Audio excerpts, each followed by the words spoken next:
MASHANTUCKET, Conn.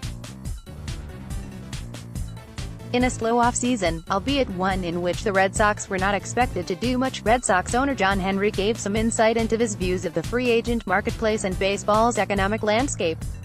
Here's his lengthy assessment. 20 years ago, roughly I think 45% of wins above replacement were due to players that were beyond 6 years of service. Henry said. That number now is 25%. I think that clubs, including the Red Sox, had been slow to sort of adjust. I think that the price of a win above replacement, which is what a lot of clubs look at, some clubs, including us, look at much more than that, but if you just look at that as one thing that a number of clubs look at, I remember 5 years ago, I think that number was something like $5 or $6 million, maybe as much as $7 million per win. Now, it's $10 million. We have a lot more production, something from younger players for whatever reason. I think that has negatively impacted free agency. Also, there has been a lot of money paid at the very top. By that, I mean very top players. There are something like 45 or 50 players that are paid more than $20 million a year at this point, so that means above average free agents are not getting the kind of deals they probably should get. It's complicated, but there's certainly not any lack of desire among teams to win. People talk about tanking, but pretty much all American sports have a system where, if you finish low, you get a high draft pick. There's going to be, when you're not competitive in a particular year, you don't have a real incentive to change that. And in fact, it's a problem with basketball, it's a problem with baseball, but the only way you can change it is if you get rid of the draft system that we have, and I'm not sure that's a thing to do. More John Henry. Click here to download the new My Teams app by NBC Sports. Receive comprehensive coverage of your teams and stream the Celtics easily on your device. Boston, whether the Red Sox can keep Mookie Betts from testing free agency will be a hot topic until, well, he either hits free agency or agrees to a deal. At the least, ownership has a continued, stated interest in locking him up long-term, as would be expected with the American League MVP. He's one of the great players of our generation, Tom Werner said Friday at Winter Weekend. Obviously, if we have conversations, they will be private, but it's our hope that he'll be a Red Sox player for his whole baseball career. More John Henry. When asked about extensions generally, one thing Henry noted is that players appear more interested in reaching free agency rather than signing extensions earlier. Another thing in this free agency we've seen is that there used to be younger players signing long-term deals before they got to free agency, Henry said.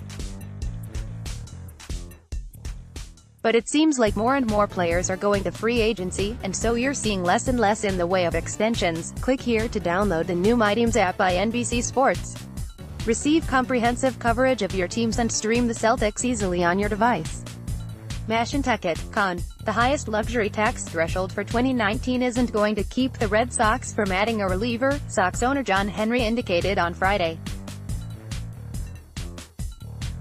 It's simply the dollars overall that may keep the team that already has the highest payroll in baseball from spending more.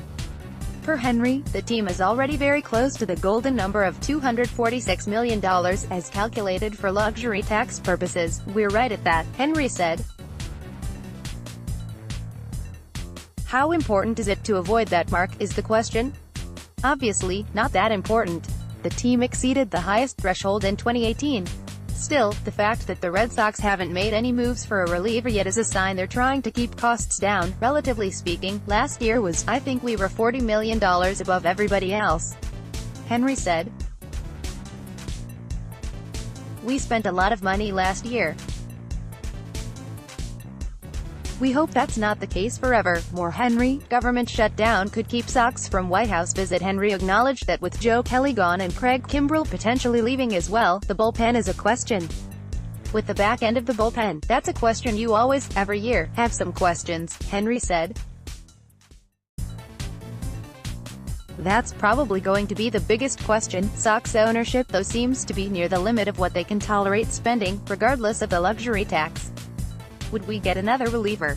Our budget is below that, Henry said. But last year we exceeded our budget, and we went into spring training with a $200 million budget. We came out of spring training with $230 million, and I think we closed at $239 or $237 million, somewhere in that range. So you look at what your needs are, and we have constraints. All of us have constraints. But it's not necessarily the CBT that is your constraint. It's how much money are you willing to lose. The Red Sox lost money in 2018 on an operational basis, industry sources said, which includes payroll and tickets and merchandise and the postseason. It does not include the money NESN makes, and the ownership group also owns an ESN, nor the appreciation of the franchise value. Generally, we hope not to, Henry said. But I would say more years often than not we probably have. But that's more of a concern, I think, than the CBT. I think every team adjusts payroll to some extent upon their competitive. Sometimes, like last year, you go above and beyond, I think, because you think, well, this year we're missing just one piece, or two pieces. You're less concerned than if you don't feel like this is going to be your year. Click here to download the new My Teams app by NBC Sports. Receive comprehensive coverage of your teams and stream the Celtics easily on your device.